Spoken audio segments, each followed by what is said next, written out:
बिस्तर से उठकर वो जैसे ही खिड़की की तरफ बढ़ी, उसने देखा दीपम कांच के एक टुकड़े को हाथ में लेकर अपनी कलाई पर जख्म कर रहा था। धीरे धीरे, प्यार से, बड़ी सादगी के साथ गहरी लकीरें खींच रहा था। बहते खून को एकटक देख रहा था।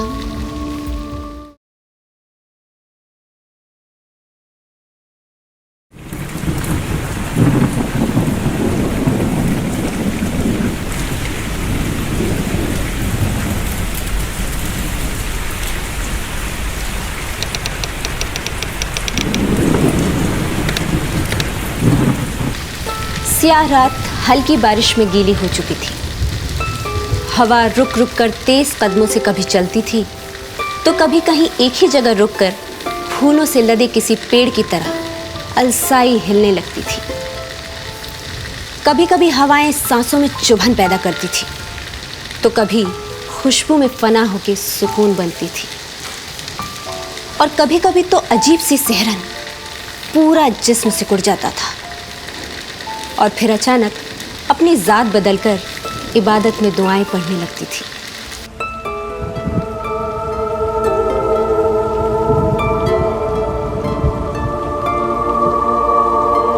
ऐसे में दीपम अभी भी सो रहा था। शायद आज ना जागने की उसने जिद ठान रखी थी कि अचानक हवा के तेज बल से कांच की खिड़की टूटकर बिखर गई। ऐसा लगा जैसे किसी ने पत्थर मारकर तोड़ी हो।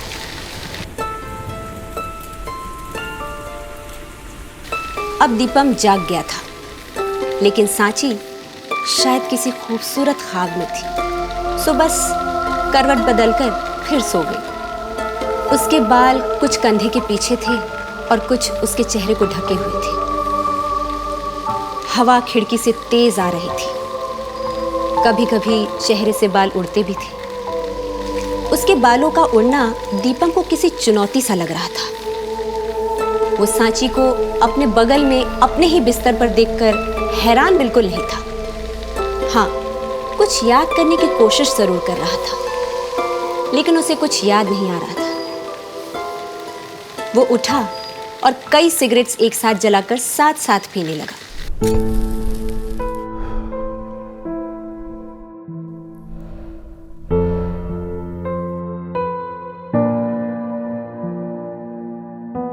कुछ ही देर में लगभग आधा पैकेट सिगरेट उसने खाली कर दिया। सिगरेट के धुएं ने सांची के सपने के साथ कुछ आनाकानी की। वो जाग गई। दीपम को कमरे में ना देख और कांच के बिखरे हुए टुकड़ों को देखकर वो घबरा गई। बिस्तर से उठकर वो जैसे ही खिड़की की तरफ बढ़ी, उसने देखा दीपम कांच के एक टुकड़े को हाथ में लेकर अपनी कलाई पर जख्म कर रहा था। धीरे धीरे, प्यार से, बड़ी सादगी के साथ गहरी लकीरें खींच रहा था।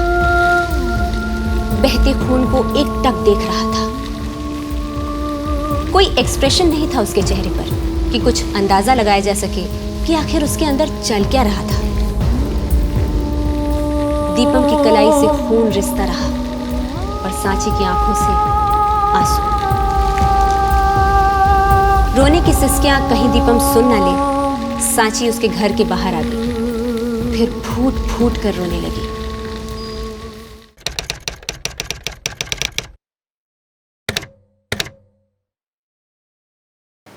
विश्वा के आने से उसकी मां बहुत खुश थी।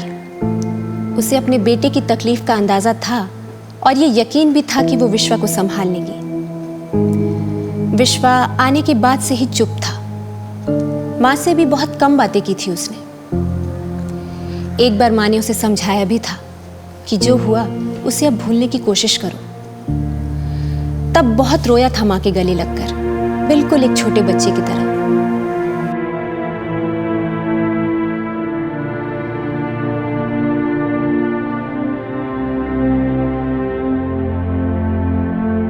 अपने पेरेंट्स के आलीशान बंगले में हर चीज को सलीके से रखा देख विश्वा को कुछ याद आ रहा था। एस्थेटिकली इस बंगले में सब कुछ बेमिसाल था। सजावट की हर चीज बड़ी आर्टिस्टिक थी।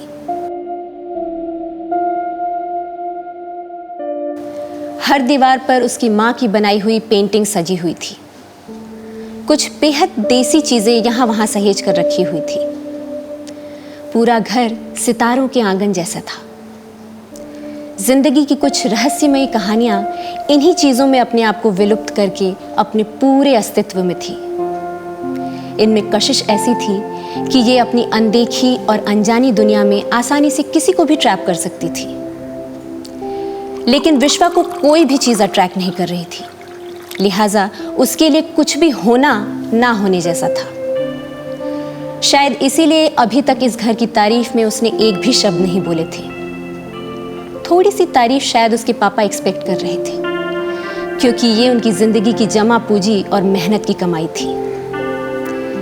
इस घर का सपना विश्वा के पापा अपने बचपन के दिनों से ही देख रहे थे, क्योंकि टूटे छत और कच्ची दीवारों में उनकी आधी जिंदगी गुजरी थी। जिंदगी को बहुत गहरे एक्सपीरियंस से समझे थे शायद, इसीलिए कोई सवाल नहीं करते थे विश्वा के पापा। सब कुछ उन्हें स्वीकार था। लेकिन क्या विश्वा को सब कुछ स्वीकार था? क्या ये खूबी उसे अपने पिता से विरासत में मिली थी? ये अभी तय कर पाना मुश्किल था।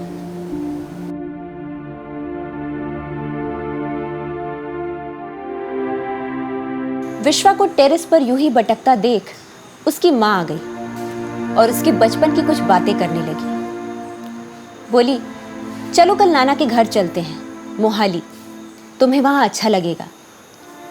बहुत दिन हो गए, मैं और तुम्हारे पापा सोच भी रहे थे जाने को। विश्वा ने हाँ में सिर हिला दिया। ऐसा लगा जैसे वो आगे की बात सुनना ही नहीं चाहता था, इसीलिए उसने हाँ में सिर हिलाकर बात ही खत्म कर दी। कुछ देर माँ चुप रही, फिर बोली, नीति बहुत अच्छी लड़की है, बहुत सुंदर भी है, उसे भूलना आसान नहीं है। जिंदगी को रुकने मत दो बेटा, उसे बढ़ने दो। खुद को याद रखना बहुत जरूरी है। शायद कोई और ही तुम्हारा इंतजार कर रही हो। विश्वा ने तुरंत ही जवाब में बोला, और शायद नीति ही मेरा इंतजार कर रही हो। माँ, मैंने उसे रोकने की कोशिश नहीं की, बस जाने दिया। पता नहीं मुझे क्या हो गया था, मैंने उसे रोका क्यों नहीं। माँ बोली, शायद उस वक्त उसे रोकने की तुम्हें कोई वजह नहीं सूझी हो, और अब तुम्हें कोई वजह मिल गई हो। हाँ? विश्वा सोचने लगा, फिर बोला, नहीं, अभी भी उसे रोकने की कोई वजह नहीं सूझ रही है। माँ नहीं थी, वो चली गई थी, क्योंकि विश्वा ने घंटों चुप्पी के बाद ये बात कही थी।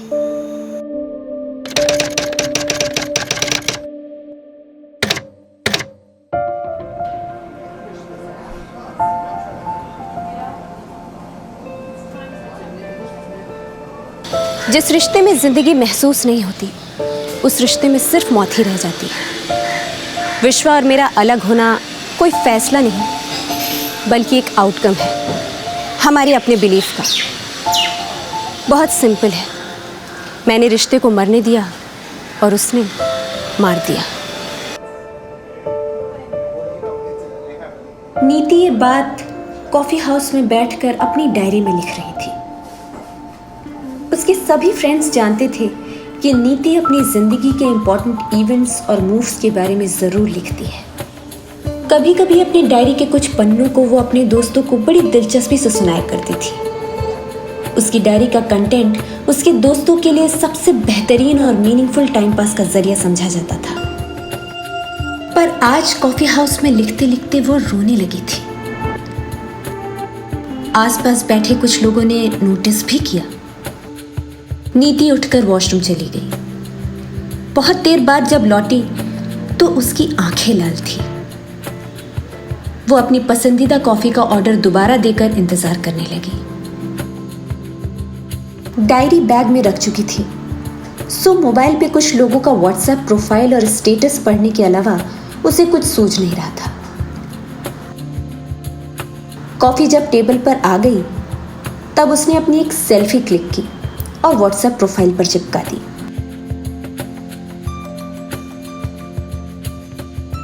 कॉफी का सिप लेते लेते वो मुस्कुराने लगी। जैसे उसे कुछ सूझ गया हो। अब उसने कुछ ठान लिया था।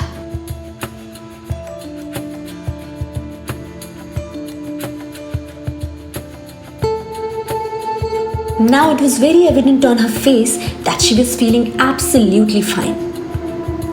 कॉफी का लुत्फ उसने खूब उठाया।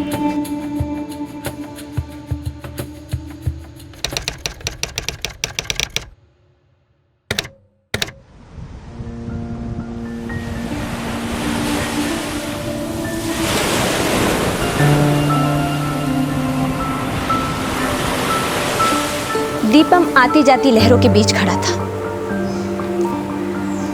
कलाई में पट्टी बंधी हुई थी। उसे याद आ रहा था कि कैसे सांची ने रो रो के उसके हाथों में पट्टी बांधी थी, और उस वक्त चुपचाप शायद ये पूछ रही थी, क्यों? दीपम ने सांची को उस वक्त सिर्फ इतना ही कहा था, कल से मत आना, बिना उसकी आंखों में देखे। सांची ने हाँ में सिर हिलाया था और कहा था, ठीक है, मैं कल से नहीं आऊंगी। इतना कह के वो बेहोश हो गई थी। बड़ी मुश्किल से दीपम उसे होश में ला पाया था। शायद सांची दीपम की इस बात से सदमे में चली गई थी। सांची के होश में आते ही दीपम बाहर चला गया। कुछ देर बाद जब आया तो सांची जा चुकी थी। हाँ, कांच का कोई भी बिखरा टुकड़ा अब नहीं था। दीपम नंगे पांव कमरे में घूम रहा था और अपने खाली कमरे और दीवारों को देख रहा था। उसे कुछ सुनाई दिया और उसने डर के मारे अपने दोनों कान बंद कर लिए। इस वक्त लहरों के बीच खड़ा वो कान बंद किए हुए था। अंधेरा गहरा हो गया था। एक कोस्टल स्टाफ ने आवाज दी, हाई टाइड का टाइम हो चुका है, बाहर आ जाओ। दीपम भारी कदमों के साथ किनारे लौटने लगा था। ये भारीपन किसी अपराध का ही बोझ था जो उसके कंधों को भी झुकने पर मजबूर कर रहा था। लेकिन क्या दीपम को इसका एहसास था? शायद नहीं। ये दिल तोड़ने की आदत किसी ऐब को अभिमान के साथ जीने की तरह होती है शायद।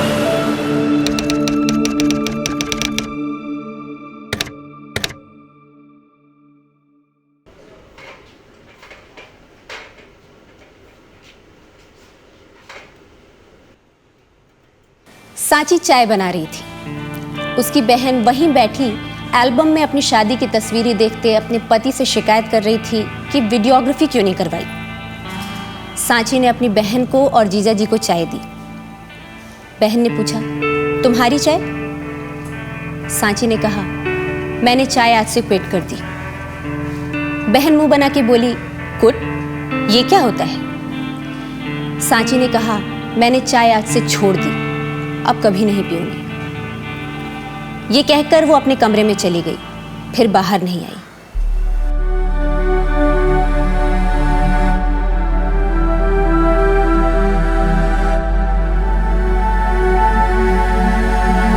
आधी रात को सांची का कमरा धुआं धुआं था, क्योंकि वो कई सिगरेट्स एक साथ जलाकर पी रही थी। आंखों से बहते आंसुओं को इस बार उसने रोकने की कोई कोशिश नहीं की।